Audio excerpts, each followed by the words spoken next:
যে পদ্মা নদীর বুকে জেগে ওঠা সেই পলিমাটির চর, আর সেই চরের বুকে জেগে ওঠা সংগ্রামী মানুষের বৈচিত্র্যময় জীবন। অগণিত কষ্টের ঘাম মিশিয়ে ফসল ফলানো, আর ভরা বর্ষায় পাট ছড়াতে ব্যস্ত মানুষ।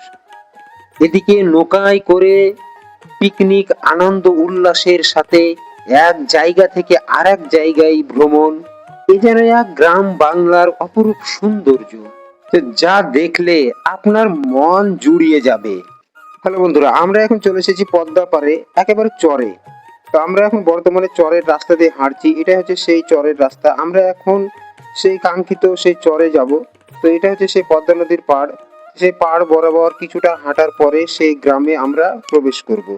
যে এটা হচ্ছে চরের যে মেন রাস্তা, সেই রাস্তার যে অবস্থা সেটা আপনারা দেখতে পাচ্ছেন যে কতটা খারাপ। বর্ষার সময় জল জমে যায় এবং অত্যন্ত কাদা হওয়ার কারণে এখানকার রাস্তাগুলো অস্থায়ী। এখান থেকে বাংলাদেশ কত দূরে? মোটামুটি এখানে হিন্দু ভবন মানে 5 কিলোমিটার। হ্যাঁ 5 কিলোমিটার কি পুরোটাই বাড়ি ঘর আছে না এমনি ফাঁকা? সব বাড়ি এইখান থেকে মোটামুটি 2 কিলোমিটার হবে নাকি 3-4 কিলোমিটার চর বাদ দিয়া চরের বর্ডারে আমার তারপরে পুরো ফাঁকা। তো ওই দিকটা যেতে হলে মানে আধার কার্ড জমা দিয়ে যেতে হবে নাকি? এরপরে তো চরের পরে তো একটা নদী আছে পদ্মা। ওটার পরে বানায় ওটার পরে ওটা লোক দিয়ে আমারে না তাহলে কি এবার যাই যাবে না তাহলে? না এই যে আমার পাসপোর্ট যাইতে দিবে না পাসপোর্ট নেই? আমার পাসপোর্ট করা আছে এখানকার লোক মানথিরি করা আছে কাট করা আছে ওই কাটের লোকের সাথে চর বেড়াতে পারে। তো বন্ধুরা, বর্তমানে আমি এখন একেবারে চরের ভিতরে প্রবেশ করলাম। তো আপনারা দেখতে পাচ্ছেন যে এখানকার বাড়ি ঘরগুলি কিরকম, ছোট ছোট বাড়ি, কুড়ে ঘর।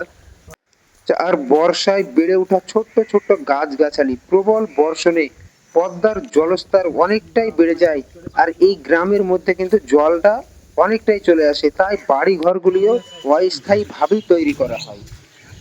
যে কাদামাখা রাস্তা আর পাশেই বেড়ে ওঠা ছোট্ট ছোট্ট গাছ।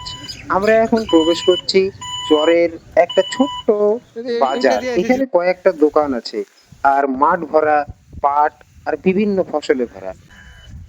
চরের যে রাস্তা সেটা অত্যন্ত খারাপ। দেখুন কিভাবে টোটোটা ফেঁসে গেছে কাদার মধ্যে। আমরা একটু হেল্প করে টোটোটাকে উপরের দিকে তুলে দিলাম। এখানে একটা স্কুল আছে, দেখাবো আপনাদেরকে। এটা হলো সেই চরের স্কুল।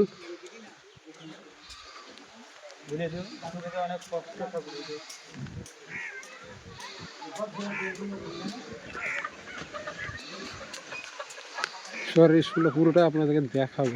এটা হচ্ছে চরের স্কুল।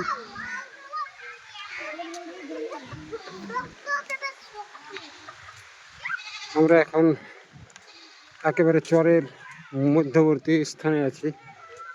একটা ভরা গ্রাম আছে এখানে, প্রচুর বাড়িঘরগুলি আপনারা দেখতে পাচ্ছেন কত সুন্দর রকম ছোট ছোট বাড়ি কুটির।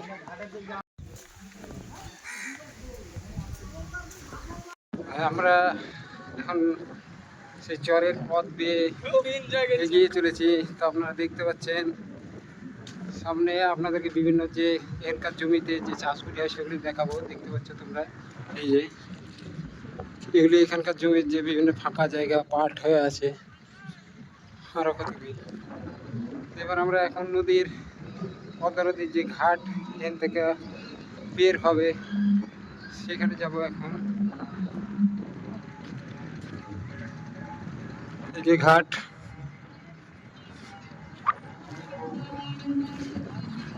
তো হ্যালো বন্ধুরা, আজকে এই পর্যন্তই চরের যে ভিডিও এখানেই শেষ করলাম। তো পরবর্তী ভিডিওর জন্য আমার চ্যানেলটিকে অবশ্যই আপনারা সাবস্ক্রাইব করে নেবেন। ধন্যবাদ।